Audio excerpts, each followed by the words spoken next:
This is part one of your introduction to and dissection of the freshwater clam, genus named Unio. So these animals are, of course, members of Phylum Mollusca, class Bivalvia, which means that they have two valves, Bivalvia 2 and valve, so bi is 2, valve is shell. So if we take a look at the shell structure, this part up here is the umbo, and there's an umbo region, a peak on both shells. This is the oldest part of the shell, and as the animal secreted the shell, you can see that there are concentric rings going outward. So the youngest portion of the shell is way out here at the edge, the oldest part is at the top. If we take a look at anterior and posterior orientation, if you start at the umbo and go to your left, you see that this distance is shorter. The shorter distance leads to the anterior end of the animal. The mouth is over here. And if you look at the longer slope, the longer end, the posterior end is here. The posterior end is where the siphons are located, and I'll show those to you later. A couple of other things. This animal, when it was preserved, the company that I purchased it from put a small wooden peg in here to keep the valves slightly gaped so that I could reach inside, or anybody could reach inside, cut the adductor muscles, and then open the animal up. Another thing to take a look at is this structure right here, this long structure. This is part of the ligament. This is the outer ligament called the tensillum, and there is an inner ligament as well called the resilium, and I'll show you that when I open this up. So again, the things to know about the external anatomy: umbo, anterior end, posterior end, concentric rings, which are not, by the way, annual rings. They just produce these periodically. And that's the external anatomy. Now let's take a look at shell anatomy. So what I've done is I have separated these two large adductor muscles from their attachment points on this valve so that all of the soft tissue is resting on the left-hand valve, so actually the right-hand valve. So this is anterior, posterior, and these are right and left-hand valves. So I've separated all the soft tissue. So again, this portion of the hinge out here is the tensilium, or the outer ligament, and the inner ligament, the resilium, is this portion inside in here. And this is really kind of cool. So let me tell you how this works. So when the shell compresses and is squeezed all the way shut, this top hinge, which is made of protein material, is put under pressure or tension. And so if I relax, you can see that the shell automatically gapes slightly. And so that's in part because of the tensilium. Inside, there is another portion of the hinge that is the resilium, and this is also a protein. And when the shell gapes, or when the shell is closed, it's put under pressure, and so it springs back. So this combination of tension on the outside and spring action on the inside causes the shell to gape. All right, just one other piece of information that you'll want for your drawings. This animal, from maximum distance from one end of the shell to the other, is 9 centimeters. It's pretty handy that it's a nice round number like that. So what I'm going to do is I'm just going to separate these two valves from each other. Set this aside, and we're going to take a look at the anatomy of this shell. So again, external anatomy, there's the umbo, the tensilium, the resilium is inside, and let's look at these other structures. So what we have are these long groove-like structures are called the lateral teeth. And inside, this kind of bulbous structure that's protruding out, you can see it better like this. These are the cardinal teeth. And there are corresponding shapes inside of the other shell so that these teeth will slip together or fit together so that the animal cannot be sheared or twisted open. So you can't, so the two valves can't be twisted because they have interlocking teeth on each side of the valve. Other things that are notable are the adductor muscle scars. So we have this large indentation right here and a large indentation right here. These are where the adductor muscles were attached. The adductor muscles are the muscles that pull the two halves of the shell together. We also have a little scar up in here, the smaller indentation. This is the posterior foot retractor muscle scar. This is where, let's see, now that's the anterior muscle scar, anterior retractor muscle scar, and there is a slight, it's a little harder to see because they're actually right together. There's a little line right here. That's the posterior foot retractor muscle, and then this is the adductor muscle scar. Other things to see, this, I'll put it this way so you can see it a little better. Do you see there's kind of a line right here? This is the paleo line. This is where the mantle, this soft tissue that lines the inner surface of the shell, is attached. And so from this point out to here, the mantle can extend this far, but it is not physically attached to the shell. But this is where it's attached, right here. Other things to notice. You see this part that's kind of wrapped over the edge of the shell? This is the outermost layer of the shell. It's called the periostracum. It is a proteinaceous material, and you can see down here the periostracum is still in place, but up on the umbo, it's been eroded away. So it's just an easy way to see the outer layer of the shell. And as far as shell morphology goes, that's pretty much it. So we have the outer margin of the shell, paleo line, the adductor muscles. So this would be the anterior adductor, posterior adductor, lateral teeth, and cardinal teeth. And that's it on the shell.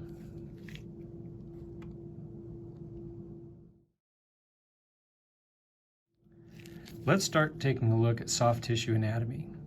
So what we can see, we've removed the left shell or the left valve so that we can see all the soft tissue without anything disturbed other than the shell has been removed. So let's look at the anatomy on this. If we work our way from the outside edge in, this sort of flap-like material right here, this is the mantle. And this line right here is where the paleo line is located on the shell. This is where the mantle is connected to the shell.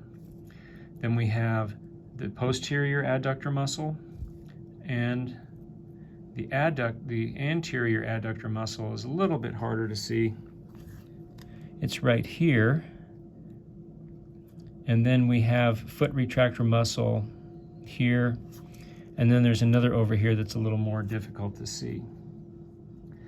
This tissue, this portion extends up into the umbo region, and that's pretty much it for that portion of the anatomy. So what I want to do now is I want you to take a look, I want you to see the posterior end of this animal.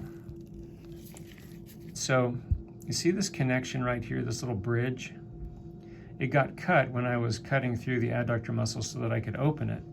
But when it's together, so let's just look right down inside like this.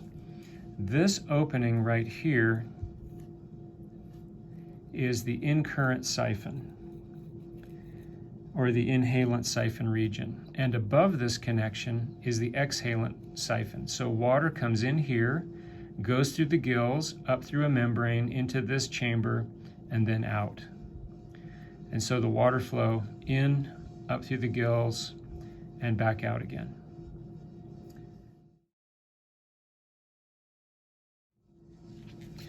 All right, so what I've done now is I have removed the mantle tissue that covered this side of the animal's soft tissue. So we're looking at the anatomy of the left-hand side of this animal. And what we can see, again, just for orientation, here's the anterior adductor muscle, the posterior adductor muscle, and the mantle has been removed at least as much as I wanted to without causing damage to anything else. So underneath what we see, first of all, the most prominent thing are these two large flap-like structures. These are the gills, and in mollusca we call these ctenidia. It's a specific structure that these animals have.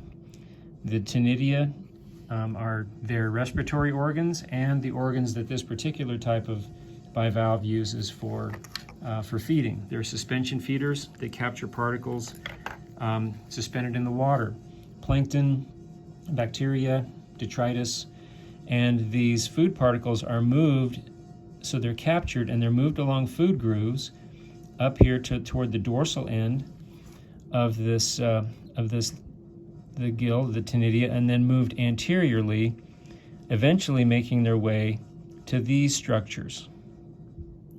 These two structures are the labial palps, and there is a pair of labial palps on both sides of the mouth. So if we were to lift this up, there's the other pair of labial palps underneath, and you can see the other gills. So everything is kind of mirror imaged on both sides of this central mass. The mouth on these animals is located between the two labial palps, and sometimes you can see it relatively easily, sometimes it's a little tougher. So in this specimen, yeah, you can actually, I just need to get a different probe, a blunt tip probe. So actually what you can do is you can probe this opening right here. This is the mouth of the bivalve. It doesn't have a head in the traditional typical sense. It does have a nervous tissue around this region, but no identifiable head per se. So just another review on this. So we have the adductor muscles, posterior, anterior, a pair of gills, and a pair of labial palps. So I'm going to remove some more tissue so that we can see some more structures inside. Okay, so what I've done is I removed the gill tissue from the left-hand side. The gills are very delicate. They're actually pretty easy to remove. They're hard to remove in one piece. Now, one thing that you might notice, which is really kind of interesting, is that in cross-section, these gills have little tube-like structures that run the length of the gill. And so this is where the blood flows for gas exchange, and also when they're reproductive, they can have these pouches filled up with larvae or developing embryos in a structure called the marsupium. And it's the same structure that we refer to as a marsupium in marsupial animals. I mean, it's not the same, it's not homologous, it's just a place to keep your young. So anyway, we've taken the gills out. I've also removed the labial palps, which you can see here. And the labial palps, when the tissue is alive, is covered with cilia. The food comes here and it's sorted. The food that's going to be ingested is moved to the mouth, and the food that is not is moved along a different ciliated tract in the form of something called pseudofeces, and this is rejected or ejected along with the excurrent water flow. All right, so other structures that we can see now that the external or the gills have been removed, we can see this sort of frilly looking structure. And if you could see this firsthand and touch it with a probe, it's very hard. It's not hard like a shell, but it's very hard like a rigid mussel. And this is the foot from about here down to here. And there is a large hemocoel space inside so that they can use this foot for burrowing through the substrate. This portion, so from about here down, is foot, and this big bulbous region up here is the visceral mass. So everything up in here, this is where you would find gonads, digestive system, heart, nephridium, and those sorts of things. So I want to remove some more tissue so that I can show you something else. All right, so what I've done now is removed a thin layer of tissue from this part of the animal right here and exposed two compartmentalized spaces. There's this space right here, and then there's this space in here that has this dark material inside. So let's start with this little space. This little space in here is where we find the nephridium. And this space up here is the pericardium. This is the sac that houses the heart. And you can see the heart here. And actually, this is the first time I've had this luck in a dissection. This little structure right here that you can see, this is the heart. And you can see that there's tissue actually connected right here on the side of the heart. This is a venous return system. Now remember, these animals have an open circulatory system. So sometimes the blood is in, or the hemolymph is in vessels. The rest of the time it's in large hemolymph spaces or hemocoel spaces. And what we see here is this thin layer of tissue is a hemocoel return to the heart. And so if I pull that off, just remove that, it's very delicately attached. Now what you can see is that there's a hole there on the side of the heart. That hole is called an ostium. There's one on the other side as well, and that's the blood return. And then the heart is this structure right here, which is actually wrapped around the posterior end of the intestine. So we have pericardial sac, the heart, ostium, and this other separate compartmentalized space houses the nephridium. All right, let me expose some more for you. All right, so the last thing that I did was I made a slice through the visceral mass, this large bulbous mass of material in here. And when we open this up, what you can see is that there are two distinctive portions inside. We have this greenish area over here. This is the digestive gland that's associated with the digestive system, and this yellowish tannish material is gonad. And just looking at it, you can't tell whether this is a female or a male based on just the visible anatomy. Now the other thing that you can see is you can see a little bit of a slit right here, an opening here, and there are some little openings and holes. If you look at the corresponding drawing, figure 7.22 in the lab manual, what you'll see is that the intestine, excuse me, there's a stomach in here. You'd have to really go looking for it and get lucky to see it without destroying it. This may be part of it right here, but there is a tube that loops around through this material and then comes up this way. And as I mentioned before, the heart is wrapped around the intestine. I think I mentioned that anyway. So the intestine comes up here. Let's get our specimen arranged so that we can see things again. There we go. So the intestine comes up this way, wraps around here. The heart is wrapped around it like a partially enclosed tube wrapped around the intestine, and then the intestine continues.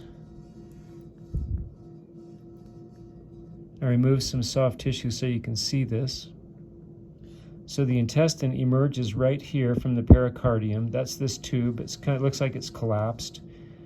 But this tube wraps around here and terminates right on the posterior side of the posterior adductor muscle.